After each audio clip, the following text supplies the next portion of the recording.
În numele Domnului nu, să vă spun și eu. Iar, după piele.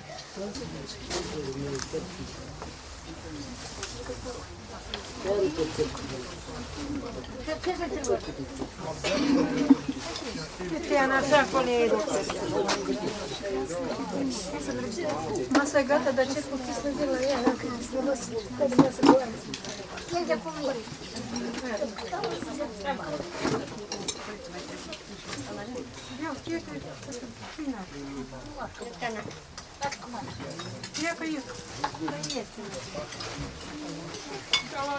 Răcituri și după ele merg mâncărurile din carne, tot reci. Hai. Pârjoale. Pârjoale. Ce să mai spun, ne-a mai rămas ceva mărănțușuri de făcut, de mestecat vinogret, ne-a rămas mâncare caldă de pus mâini dimineață la fiert. Făceam găluși, cureic scăzut, mâncăric, care și dorește, după dorință. Copt torturile, seara în copt cărnurile, azi nălișle și chipăruș, pește din jalantină, rășturile azi, gălușelele. Și ne gătim și tot proaspăt și aranjat când vin oaspeții, masa împotoghită, să nu aștept, să nu le fac deranj, să fiecare mu se grăbește la lucru înainte veneau prea mari, stăteau câte 2-3 zile, așa încolo stăteau părinții în ea. Dar acum toți vin pe un ceas, hai mai răbde că avem de lucru, hai mai răbde.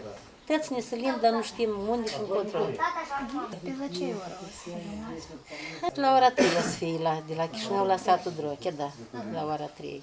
Eu de-am până atunci tot mă stărg, să fie tot împodoghit, masa așezată, mă să vii, să întâlnesc, ne așezăm la masă, sfătuim, așezăm mâncărurile răși, pe urmă așezăm mâncăruri calde, după asta la urmă dulciuri, le servim cu dulciuri și de-am nu ne hrămuim așa ca înainte, străini, numai cu copiii mai des, da. Dar ați pregătit foarte mult pentru copii, nu? Știți cum, ei iubesc să le dau câte o leac și acasă, că e gustos când îți dă ceva de la crapă. Da. Pui acolo un pește copt, și mai este o prăjitorie cu o bucăță de tort. Așa e la hramarii, primit că să le dai câte ceva. În ziua de hram nu socotim ca hramul Cate, dar socotim hramul tuturor creștinilor din satul Răscăieț, care cinstesc pe Arhanghelul Mihail și Gabriel și deoarece este sărbătoarea Bisericii Tatare, sărbătorim sărbătoarea protectorului Bisericii noastre, lăcașului nostru sfânt. Dacă membri al lăcașului sfânt sunt toți creștinii, adică este o sărbătoare religioasă, familia care numără toți creștinii. Și să dă de pomană în cinstea lui Arhanghelul Mihail și Gabriel. Este legătură între gestul ăsta de a da de pomană în ziua de hram. Nu numai de colăcei. Nimeni înainte să dădeau colăcei, că nu prea era altceva. Dar acum dă-i chiar și o pungă cu costuri, cu dulciuri, dar numai decât și o lumânărică. Fiindcă când dăm de pomană, dăm lumânare, dăm lumină.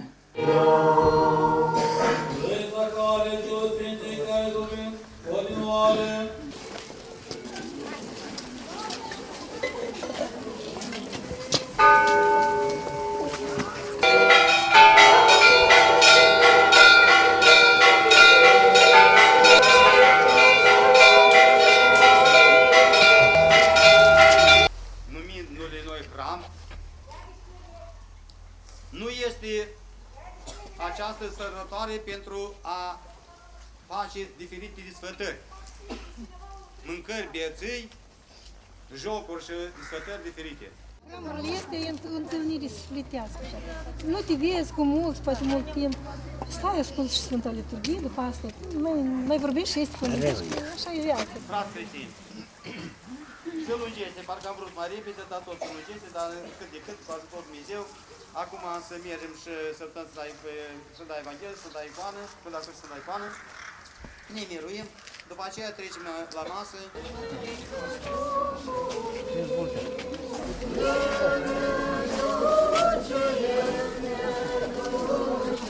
Dumnezeu să ne ajute, facem voia Dumnezeu și cele prin plăcute să le primim la Dumnezeu, cele făcăuite. Fiți în tot!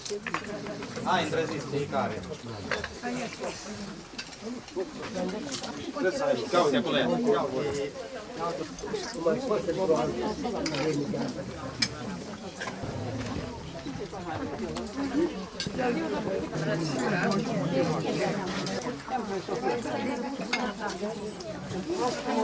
Cine să trăiască și ce dă vinul la masă, la mulți ani trăiască. Și ce dă vinul la masă, la mulți ani trăiască. Mulți ani trăiască. Mulți ani trăiască. Cine să trăiască și să vinit la masă, la mulți ani trăiască. Și ce au venit la masă, la mulți ani trăiască. Mulți ani trăiască. Băieței aveți? Au și doi băieței. Deci știți așa mai mică. La grădiniță. Dacă e rămas acasă.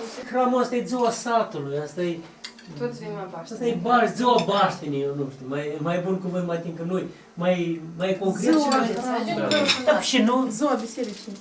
Nu ziua, dar tot e biserica asta unde asta e noriașii care vin, nu vin la biserica asta, e ziua Baștenii unde ei s-au născut și unde ei au crescut. E corect, e corect.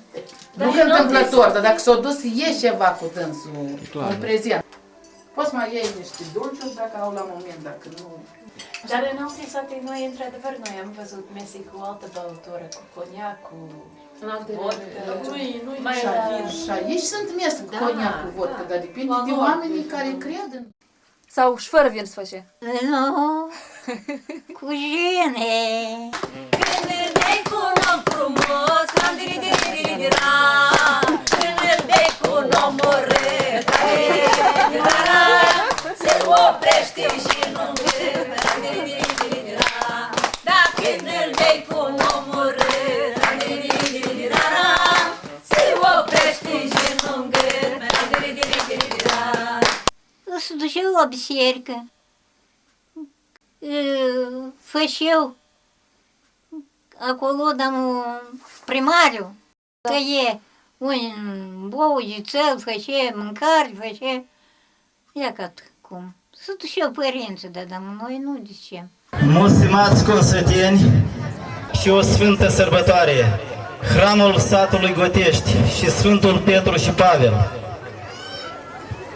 Dați-mi voie, din partea mea personală, sănătate și putere, bogăție și avere, pâine la vară, pace în țară, pâine pe masă, Domnul să vă aibă în pază.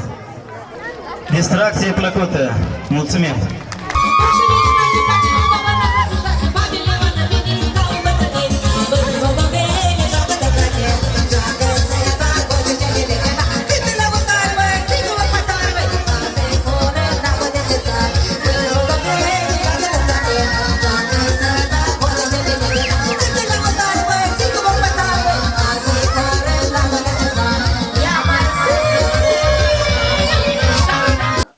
Părinții? Da, părinții dumneavoastră.